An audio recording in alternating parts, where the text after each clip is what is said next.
నమస్కారం అమ్మా. నమస్తే అమ్మా. అమ్మా, రెగ్యులర్గా నేను ఒక క్వశ్చన్ సందేహం అడగడం, మీరు ఆన్సర్ చెప్పడం అట్లా అయిపోతుంది. ఈరోజు నేనేమనుకుంటున్నా అంటే, మీలాంటి పెద్దవాళ్ళు నిత్యం అసలు ఏం పనులు చేస్తూ ఉంటారు, మీ లైఫ్ స్టైల్ ఎలా ఉంటుందో తెలుసుకుంటే మాలాంటి వాళ్ళకు ఉపయోగపడుతుందని నేను అనుకుంటున్నామా. అందుకే మీ గురించి తెలుసుకోవాలనుకుంటున్నామా మా కోసం. ఏం కావాలి మీకు? అసలు మీరు నిత్యం అంటే లేవటం దగ్గర నుంచి దినచర్య అన్నదమ్మా సందర్భాన్ని బట్టి మారుతుంది. చదువుకునే రోజుల్లో ఒకలా ఉంటుంది, బాధ్యతలు లేవుగా. అవును. అందులోనూ పరీక్షల రోజుల్లో వేరేలా ఉంటుంది, సెలవుల్లో వేరేలాగా ఉంటుంది, పెళ్ళయి పిల్లలు బాధ్యత వచ్చినప్పుడు వేరేలాగా ఉంటుంది, బాధ్యతలు తీరాక వేరేలాగా ఉంటుంది. అంతే కదా. అంతే. ఇప్పుడు నాకు పెద్ద బాధ్యతలు లేవు గనక ఇంకా దీంట్లో పెద్ద మార్పు ఉంటుందని నేను అనుకోను. ఇంకా మారడానికి అవకాశం కూడా లేదు. అది ఇప్పుడున్న దినచర్య అంటే 4:30 ఆ ప్రాంతాల్లో వేస్తానమ్మా. ఓకే. అంతకుముందు చేయలేదా పని. ఎందుకంటే చంటి పిల్లలు, ఇంట్లో చూసుకోవాల్సిన వాళ్ళు, రాయాల్సినవి, చదవాల్సినవి, రేపు కాలేజీలో సబ్మిట్ చేయాల్సినవి, ఇలాంటివి చాలా ఉండేవి. అవన్నీ రాత్రి 1 గంట దాకా చూసుకున్నాక 4:30కి లేవడం అన్నది ఇక మళ్ళీ వెళ్ళి క్లాస్లో పాఠం చెప్పే బదులు ఆవలించాల్సి ఉంటుంది. అందువల్ల ఇప్పుడు అలాంటివి ఏమీ లేవు గనక 4:30కి లేస్తాను. ఓకే. 5 గంటలకల్లా నాకు ఆన్లైన్ క్లాస్ మొదలవుతుందమ్మా. నేనేం చెప్పను, వింటాను. ఎందుకంటే సాయంకాలం నేను నేర్పించినటువంటి లలితా సహస్రనామం ఏదైతే ఉందో, లలితా రహస్యనామ సహస్రం, దాన్ని అందరూ అదొక ఫ్యాషన్గా, ఒక మోజుగా, ఒక స్టైల్గా మేము కూడా లలిత చేస్తున్నామని చెప్పడం కోసం చదువుతున్నారు. కానీ కనీసం ఒక 25-30 సార్లు ఒక పారాయణలో అమ్మవారిని తిడతారు, పొరపాట్లు చదువు. కొన్ని తప్పులు పర్వాలేదు, కానీ కొన్ని తప్పులు అయితే భయంకరమైన దోషాలు ఉన్నాయి. అందుకని అవన్నీ సరిచేస్తూ నేను నేర్పించాను. యూట్యూబ్ లైవ్లోనే నేర్పించా 28 డేస్. అయితే అట్లా తప్పు చదివితే దోషం వస్తుందమ్మా? దోషమే కాదమ్మా. అసలు ఎందుకు ప్రార్థన చేస్తున్నారమ్మా? మీరు పొగుడుతున్నారు కదా. పొగిడే బదులు నిన్ను పొగిడితే నువ్వు నాకు ఏదన్నా అనుకూలంగా ఉంటావు, తిడితే శత్రుత్వం ఆటోమేటిక్గా స్టార్ట్. అమ్మవారిని దురాచార అంటే కోపం రాదా ఆవిడికి? దురాచార సమయాన్ని కలిపి చదవాలి కదా. ఇలాంటివి చాలా ఉన్నాయి. ఓకే. ఓకే. దురాచార అని పిలిచి అమ్మ నాకు దయచూడు అంటే దయచూస్తుంది ఆవిడ. నిన్ను దయచూడడమే పెద్ద దురాచారం అంటుంది. ఓకే. అవును కదా. అందుకని ప్రతి అక్షరం ఎవ్రీ ఫోన్ ధ్వని ఎలా ఉచ్చరించాలో 28 రోజుల పాటు రోజుకు 1 గంట చొప్పున నేర్పించా. ఓకే. ఈ నేర్చుకున్న వాళ్ళు ఏం నేర్చుకున్నారో నాకేం తెలుసు, నేను నేర్పించాను. కానీ నా ఎదురుగా కూర్చొని ఇద్దరికే కరెక్ట్ చేశా. మిగిలిన వాళ్ళ సంగతి ఎట్లా? పొద్దున 5 o'clockకి అంతకుముందే ఉంది ఒక నిత్యపారాయణ అనే ఒక సమూహం, రోజు అన్ని స్తోత్రాలు చేస్తారు. ఓకే. దాంట్లో వీళ్ళు చేరి రోజుకొక్కళ్ళు చదువుతారు. చదివితే మిగిలిన వాళ్ళందరూ వింటారు. ఒకవేళ వాళ్ళు చదివే దాంట్లో తప్పు ఉంటే నేను సరి చేస్తా. ఓకే. ఆ విధంగా చాలా మంది పర్ఫెక్ట్గా చదివే వాళ్ళు తయారయ్యారు. 1 గంట పడుతుంది. అది 5:30 దాకా లలితా సహస్రనామం, ఆ తర్వాత సౌందర్య లహరి చదువుతారు. ఓకే. నేను వింటూ దేవుడి దగ్గర సర్దుకుంటూ ఒత్తులేసుకుని దీపానికి ఏర్పాటు చేసి అలంకారం చేసి ఇట్లాంటి పనులు చేసుకుంటూ వింటా. ఓకే. సరిగ్గా 6 గంటలకి 5:59 ఆపేస్తారంతా. ఆపేసి 6 గంటలకు అందరం కలిసి కూర్చొని ప్రార్థన చేసుకుంటాం ఆన్లైన్. ఓకే. 6:15కి అయిపోతుంది. 6:15 తర్వాత కొంచెం సేపు ఒక 15 minutes or 20 minutes మా గురువుగారి మార్గం ఏదైతే ఉందో, మా గురువుగారి మార్గం అయితే ఈ నిత్య జీవితంలో యోగాన్ని ఎలా అనుష్ఠానం చేయాలి, మన రొటీన్ ఎలా ఉండాలి, మన దినచర్య ఎట్లా ఉండాలి, మన ప్రవర్తన ఎట్లా ఉండాలి, ఓకే, ఐడియల్గా ఉండడానికి అవి చెప్పినవి ఉన్నాయి. అవి కాసేపు ప్రస్తావిస్తా. 6:30 అవుతుంది. ఇంకప్పుడు వాళ్ళు వేరే స్తోత్రాలు కొన్ని విష్ణు సహస్రనామం అని అదని ఇదని చాలా స్తోత్రాలు చదువుతారు అప్ టు 7 o'clock. ఓకే. అది వింటూ టీ పెట్టుకుంటా. 7 కల్లా అది అయిపోతుంది. టీ తాగుతూ ఒక్కసారి హెడ్లైన్స్ చూస్తారు. అంటే ప్రపంచం ఏమైందో తెలియాలి కదా. నేను కూడా ప్రపంచంలో ఒక భాగం. అందుకని 7-5 అయ్యేటప్పటికల్లా ఎస్విబిసి పెట్టుకుంటాం, రామాయణం చాలా శ్రద్ధగా వింటా. ఓకే. అవుతుంది. ఈ 8 తర్వాత నా మిగిలిన పూజ ఇత్యాదుల పనులు చాలా ఉంటాయి. 9-9:30 కల్లా పూజ వంట అన్నీ పూర్తయిపోతాయి. బయటికి ఏదన్నా వెళ్ళాలంటే 9:30కు భోజనం చేసేస్తా, లేదంటే కొంచెం సేపు ఆగి ఈ కాసేపట్లో నా మొక్కలను ఒకసారి పలకరించుకొని దానికి ఏమన్నా సంస్కరించాల్సి ఉంటే సంస్కరించి వాటికి సేవ చేయాల్సింది ఏమన్నా ఉంటే చేసుకుని 10-10:30 లోపల నాకు భోజనం. అంటే కొంచెం వేరియేషన్ ఇక్కడే నాకు. బయటికి వెళ్ళాలా ఇంట్లో ఉంటానా దాన్ని బట్టి 10:30 కల్లా నా పని అయిపోతుంది. 10:30 నుంచి 4 గంటల దాకా ఫ్రీ.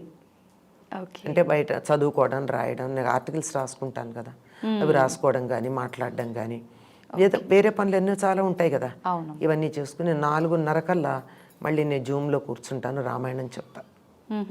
4:30 నుంచి 5:15 కదా, 40 నిమిషాలు ఫ్రీ జూమ్. నేనేం పే చేయలేదు, ఫ్రీ జూమే వాడుకుంటాం. ఓకే, 40 నిమిషాలే కదా. 4:30 to 5:10. ఎప్పుడన్నా మళ్ళీ రీజాయిన్ అయ్యి ఇంకో 10 నిమిషాలు అంతే అయిపోయి మళ్ళీ కాస్త టీ తాగి 6 to 6:15 మా ప్రేయర్. ఓకే, అయ్యాక 6:30కి మళ్ళీ కూర్చుని కొంతకాలం సౌందర్యలహరి చెప్పాను, కొంతకాలం లలితా సహస్రనామం నేర్పించాను. ప్రస్తుతం కొంచెం ఇర్రెగ్యులర్గా ఉంది, ఎందుకంటే మా ఇల్లు ఇబ్బంది 4 రోడ్ల కూడల్లో ఉంటుంది, కార్నర్లో. ఈ ఊరేగింపులు అవి మాకు చాలా డిస్టర్బెన్స్, అస్సలు అవ్వట్లేదు నా పని. ఇక మళ్ళీ మొదలు ఇంకా అయిపోయింది కదా, మళ్ళీ మొదలు పెట్టేస్తాను 6:30 కల్లా జూమ్లోనే. ఎంతమంది ఉంటారమ్మా? యాక్చువల్గా రామాయణానికి జాయిన్ అయిన వాళ్ళు 80 మంది, కానీ వాళ్ళు కొంతమంది విదేశాలకు వెళ్ళిపోయారు ఆఫ్టర్ కరోనా తర్వాత కొన్ని రకాలు, తర్వాత జాబ్స్లో జాయిన్ అయిన వాళ్ళు ఉన్నారు. వాళ్ళకి మాత్రం నేను ఒక గ్రూప్ క్రియేట్ చేసి నేను ఇక్కడ వీడియోలో చెప్పేది నా ఫోన్లో ఆడియో చేస్తా, రికార్డెడ్ అమ్మా, ఆడియో రికార్డ్. ఓకే, అందరూ వింటారు. వాళ్ళు ఎక్కడున్నా ఆడియో వినొచ్చు కదా. అవును, లేదా తర్వాత అయినా వినొచ్చు. అవును, జూమ్ అయితే మనకి డైరెక్ట్గా వినడమే వీలవుతుంది. ఈ 6:30 దానికి అవేం చేయను, ఇది ఒక్కటే వాళ్ళకి మేము ఒక ఆఫీసులకు ఇబ్బందిగా ఉంది. అప్పుడు కరోనా టైంలో మాకు ఇబ్బంది లేదు కనుక విన్నాము, ఇప్పుడు మాకు ఎట్లా మాకు రామాయణం మీద మమకారం పోలేదు అంటే అది మందరం చెప్తాను. వాసుదాస్ గారిది, అదెవరు పెద్దగా చెప్పింది కాదు. వాల్మీకి రామాయణానికి యథాతథమైనటువంటి అనువాదం, పద్యాల్లో చాలా అందంగా అనువాదం చేసి మనకి ఎక్కడన్నా అనుమానాలు ఉంటాయన్న వ్యాఖ్యానం కూడా చేశారు ఆయన. మంచేత అది ఈ 6:30 to 7:30 ఒకదాని తర్వాత ఒకటి రకరకాల క్లాసులు తీసుకుంటూ ఉంటా.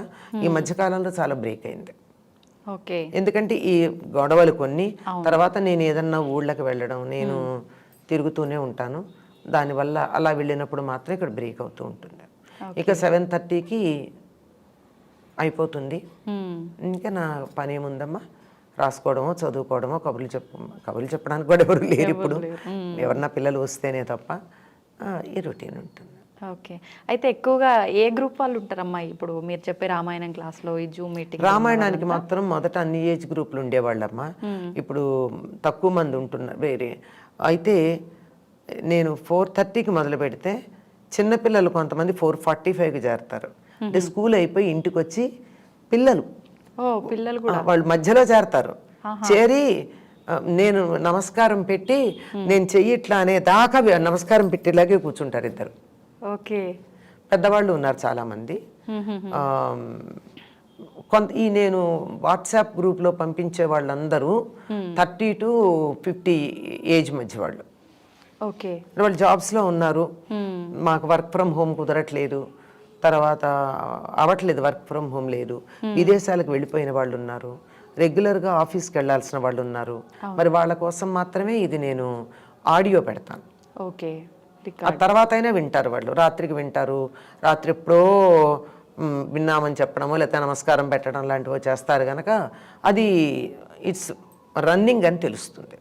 ఇది ఈ మధ్యాహ్నమే ఈ 11-4 మధ్యనే ఏదో రాసుకోవడం చదువుకోవడం ఇలాంటి, ఎప్పుడన్నా ఇదిగో మీలాంటి వాళ్ళు పిలిస్తే వచ్చి ఇట్లా కాసేపు మాట్లాడడం ఇవన్నీ జరుగుతాయి. కానీ 4:30 to 7:30 నేను ఎవరికి టైం ఇవ్వనమ్మా. అలాగే పొద్దున ఇవ్వను, పొద్దున 5 to 8 99% ఫోన్ తీయను, సైలెంట్లో పెట్టి పక్కన ఉంటుంది. 7 వరకు అయితే అస్సలు తీయను, 7 to 8 అయితే సైలెంట్లో పెట్టి పక్కన ఉంటుంది. కొన్ని ఎమర్జెన్సీ కాల్స్ వచ్చే పాసిబిలిటీ ఉన్నాయే అవి మాత్రమే కనపడితే ఆన్ చేస్తా, లేకపోతే చేయను. ఆఫ్టర్ 8 నేను ఎవరితోనో మాట్లాడితే. ఓకే, మీతో రెగ్యులర్గా అంటే టచ్లో ఉన్న వాళ్ళకైతే ఈ టైమింగ్స్ చాలా మందికి తెలుసు. నేను 8 దాకా 8:10 అయ్యా, 8:05, 8:10 ఎప్పటికి వచ్చేస్తాయి నాకు ఫోన్స్ అన్ని. ఓకే, పొద్దున అన్నీ ఒకదాని తర్వాత ఒకటి. యూజువల్ అప్పుడే చేస్తాను. ఈవినింగ్ కూడా, మధ్యాహ్నాలు కూడా పెద్దగా చేయరమ్మా. కారణం ఏంటంటే నేను ఇంట్లో ఉండను, తిరుగుతూ ఉంటాను, కాళ్ళ కింద చక్రాలు ఉన్నాయని తెలుసు కదా, ఇవాళ ఇక్కడికి వచ్చాను అట్లా. అందుకని ఎప్పుడో కానీ చేయరు. ఎమర్జెన్సీ ఉంటే చేస్తే సైలెంట్లో ఉంటుంది, వాళ్ళకి అర్థమవుతుంది. 2 రింగ్స్కి నేను తీయకపోతే పెట్టేస్తారు, తర్వాత ఎప్పుడో నెమ్మదిగా కాల్ బ్యాక్ చేస్తారు. ఓకే, ఎమర్జెన్సీ అయితే మెసేజ్ పెడతారు. ఓకే, అయితే చిన్నపిల్లలు కూడా ఉన్నారని అంటే అసలు నిజంగా గ్రేట్ అమ్మా. ఇప్పుడు ఇవాళ రేపు ఎవరు వినడానికి ఇంట్రెస్ట్ చూపిస్తున్నారమ్మా? చాలా తక్కువ. 2 పిల్లలమ్మా, వాళ్ళ అమ్మతో పాటు వచ్చి కూర్చుంటారు, వాళ్ళ అమ్మ కూర్చుంటుంది. వాళ్ళ అమ్మ కూడా ఈ మధ్యలో 4:30కి జాయిన్ అవటల్లా, పిల్లలతో పాటు పిల్లలు వచ్చాక వాళ్ళకి ఏదో మంచి ఇది ఇస్తూ ఉంటుంది. ఏదో కాస్త వాళ్ళు ఒక్కోసారి ఫుల్ డ్రెస్ కాకుండా కూడా వచ్చి కూర్చుంటారు ఆ పిల్లలు. వచ్చి నేను ఇలా అనేదాకా వెయిట్ చేస్తాను, దండం పెడుతూ కూర్చుని. చాలా తక్కువ మంది కదా, చాలా తక్కువ మంది 2 పిల్లలు. ఇంకొక ఆవిడకైతే మనవడు అమ్మమ్మ నమస్కారం అని అంటూనే ఉంటాడు నేను అనేదాకా. అందుకని ముందర రాగానే వాడు నమస్కారం తీసుకున్నాకే క్లాస్ మొదలు పెట్టుకుంటాను నేను. ఓహో, అయితే అసలు అంటే ప్రతి ఒక్కరూ ఇట్లాంటి ఒక balanced life time to time follow అవ్వాలని అనుకుంటారు, కానీ చాలా తక్కువ మంది అమ్మ ఫాలో అయ్యే. అమ్మ అవ్వాలంటే కూడా కొంచెం ఇబ్బంది. ఇప్పుడు ఎందుకంటే నేను ఇంత స్ట్రిక్ట్, ఈ రొటీన్ నాకు ఇంతకు ముందు లేదు కదా. అవును, ఎప్పటి నుంచి అమ్మ, ఎప్పటి నుంచి మీకు ఈ రొటీన్ అనేది స్టార్ట్ అయ్యింది? ఇది నాకు ఈ రొటీన్ స్టార్ట్ అయ్యి 4 ఏళ్ళు అయిందంటే. నేను స్టార్ట్ అయ్యింది, లోపల కరోనా వచ్చింది. అప్పటి వరకు నాకేంటంటే my routine is dependent on others. Okay, మా పిల్లల డెలివరీస్ అనుకోండి, నేను 4:30 క్లాస్లో కూర్చుంటానంటే అప్పటికి ఇంత జూమును గూగుల్ లేవు. ఓకే, ఇంత పాపులర్గా లేవు కదమ్మా అప్పుడు. అవును, లేవు. అందువల్ల మావంతా డైరెక్ట్ క్లాస్లే. 6:30కి మాత్రం తప్పనిసరిగా నేను ఏదో ఒక దేవాలయంలో ప్రవచనం చెప్తూ ఉండేదాన్ని 99%. ఓకే, ఇక మిగిలిన టైం అయితే ఇవి డెలివరీస్ అయినప్పుడు కానీ, బాలింతలను అటెండ్ అయ్యేటప్పుడు కానీ, ఇంట్లో వాళ్ళకు ఒంట్లో బాగుండినప్పుడు కానీ నేను ఈ రొటీన్ ఫాలో అవుతానని వాళ్ళని ఇబ్బంది పెట్టలేను కదమ్మా. అవును, మామూలుగా 10ంటికి ఉండే కాలేజ్ ఎగ్జామినేషన్స్ టైంలో 8:30కి మేము అక్కడ రిపోర్ట్, 8కే ఉండాలి నేను ఇన్ఛార్జిగా ఉన్నప్పుడు. 8 కల్లా కాలేజీలో ఉండాలంటే నేను స్ట్రిక్ట్గా ఇదే చూస్తాను, ఇదే చేస్తానంటే కుదరదు కదా. అవును, this is all flexible. Okay, పైగా ఈ వర్కింగ్, ఇంట్లో పిల్లలు, వాళ్ళని అటెండ్ అవ్వాలి, పేషెంట్స్ని అటెండ్ అవ్వాలి అని అన్నప్పుడు ఈ టైం చేస్తాను ఉండదు గనక అందరి పనులు అయ్యాక రాత్రి 9:30, 10కి నేను రాసుకోవడం మొదలు పెడితే నేను మ్యాగజైన్స్కి కాలమ్స్, కొన్ని మ్యాగజైన్స్లో నా ఉన్నాయి నావి కాలమ్స్. ఓకే, వాటికి వారం కొన్ని నెలలు, కొన్ని వారాలకి పంపించాల్సి ఉన్నాయి. వాళ్ళు నా కోసం ఎదురు చూడడం అన్నది ఇట్స్ నాట్ మై డిసిప్లిన్. అందుకని 9 గంటలకో 10ంటికో రాయడం మొదలు పెడితే అందరూ పడుకున్నాక 1 గంట, 2, 3 కూడా అవుతుంది. అట్లాంటప్పుడు 4:30కి లేవడం అన్నది జరిగే పని కదా. ఐడియల్ 4:30కి లేవడం. ఆ రోజుల్లో అది నాకు ఆదర్శంగా ఉండేది. ఎప్పటికన్నా నేను 4:30కి లేవగలుగుతానా అని. కానీ 2ంటికి, 1 గంటకి, 12ంటికి పడుకుని 4:30కి లేవడం అన్నది అవదు. అంచేత నాకు నేనే పర్లేదులే అనుకునేదాన్ని. శభాష్ కదా, పర్లేదులే అని నన్ను నేను సముదాయించుకుని 6 గంటలకి ప్రేయర్కి మాత్రం ఎట్టి పరిస్థితులు అందుకుంటా. అది పొద్దున సాయంత్రం అది తప్పదు గనక ఆ టైంకి మాత్రం మిగిలిన అది మనసులో ఉందేమో, మిగిలినవన్నీ దానికి సెట్ అయిపోయినాయి. ఓకే, అంటే మనకు సంకల్పం ఉంటే మిగిలిన దానంతటా ఆటోమేటిక్గా సెట్ అవుతాయి. అది ఒక గమనించండి. ఇది నాకు ప్రధానమని మీరు ఒక విషయం అనుకుంటే మిగిలిన రొటీన్ అంతా దానికి సెట్ అవుతుంది.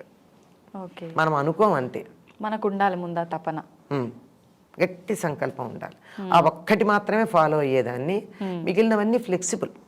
ఓకే, ఎందుకంటే I can't neglect my family, my family members, my duty which is giving me daily bread. I can't neglect. I must do my justice. Super అమ్మా, మీరు నిజంగా అన్ని భలే బాగా బ్యాలెన్స్ చేసుకుంటూ వచ్చిండ్రు. ఏం ఫైనల్ గా మీకు అనిపించింది మీరు ఫాలో అవుతున్నారు. ఇప్పుడు ఎప్పుడు వీలుంటే అప్పుడు ఫాలో అయ్యేదాన్ని, ఇంత రెగ్యులర్గా కాదు. ఇది లేవాలని ఐడియల్ ఉంది. కొంతకాలం అమ్మాయి డెలివరీ వెళ్ళిపోయింది, ఇప్పుడు నాకు నైట్స్ పసిపిల్లాన్ని చూడాల్సిన అవసరం లేదు, అప్పుడు ఫాలో అవుతా. అవును, మళ్ళీ ఈ లోపల ఇంకెవరికో ఏవో ఉంటాయి కదా, ఇవి వచ్చినప్పుడు లేదు. ఇప్పుడు ఇంకా నన్ను వదిలేశారు అందరూ. ఎందుకంటే ఇంతకాలం నిన్ను బాగానే బాధ పెట్టాం మేము మా టైం, నువ్వు చక్కని రొటీన్లో ఉన్నావు గనక we don't want to disturb your routine. Okay. If anything is there, we don't mind helping you, cooperating with you, but we don't want to disturb. నిజంగా మంచి సపోర్ట్ అమ్మా. ఆ సపోర్ట్ ఉంది నాకు. ఏం చెప్తారమ్మా అసలు, అంటే మాలాంటి వాళ్ళకు మీరు? అమ్మా, ఇందాక ఒక మాట అన్నాను కదా, మీరు ఒకటి ప్రయారిటీ అనుకున్నప్పుడు దాని మీద ఫిక్స్ అయితే మిగిలిన రొటీన్ దాంతో సెట్ అవుతుందమ్మా. ఓకే. అంచేత మీకు ఏది ప్రయారిటీ అన్నది ఒకటి పెట్టుకోండి. నాకు ఉదయం సాయంత్రం 6 గంటలకి ప్రేయర్ ప్రయారిటీ అనుకున్నా అది 99% నాకు సాగింది. లిటిల్ వేరియేషన్ అంతే చెప్పండి. అందువల్ల మిగిలినవన్నీ కూడా నాకు ఫ్యామిలీకి ప్రయారిటీ ఇచ్చుకున్నా, జాబ్కి సెకండ్ ప్రయారిటీ ఇచ్చాను.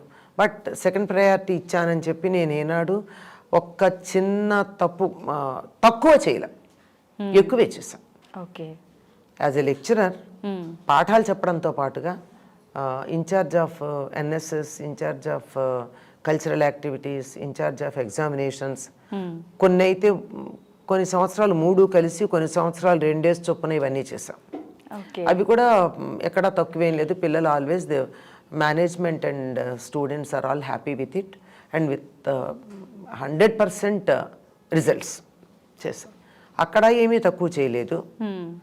నా ఫ్యామిలీలో కూడా ఎవరు నేను తక్కువ చేశానని ఎవరైనా కావాలని అనుకుంటే అనుకోవాలి, కానీ ఫ్యామిలీ మెంబర్స్ ఎవరు తక్కువ చేసినట్టు అనుకోలే, including my mother in law అనుకోలేదు. నిజంగా అంటే అట్లా బ్యాలెన్స్ చేసుకోవడం కూడా కష్టపడాల్సి వచ్చింది. దానివల్ల ఏంటంటే నేను మిగిలిన పనులు కొన్ని చేసుకోవాలి. నేను జీవితంలో చేయాలనుకున్న పనులు కొన్ని అప్పుడు చేయలేకపోయాను. ఓకే. ఇప్పుడు నేను చేసుకుంటున్నాను అంతే. అంటే మీరన్నట్టు అప్పుడు చేయలేకపోయినా దాన్ని వదిలేయకుండా నేను చేయగలను అనే ఒక సంకల్పం పెట్టుకుంది. అప్పుడు కూడా పూర్తిగా మానేయలేదమ్మా. అప్పుడు పూర్తిగా రాయలేకపోయినా ఏదో కొంచెం అప్పుడే చాలా పుస్తకాలు రాశాను. ఒక 10-15 పుస్తకాలు అప్పుడే వచ్చాయి. అంత ఒత్తిడిలోనే I did not stop writing and I did not stop speaking.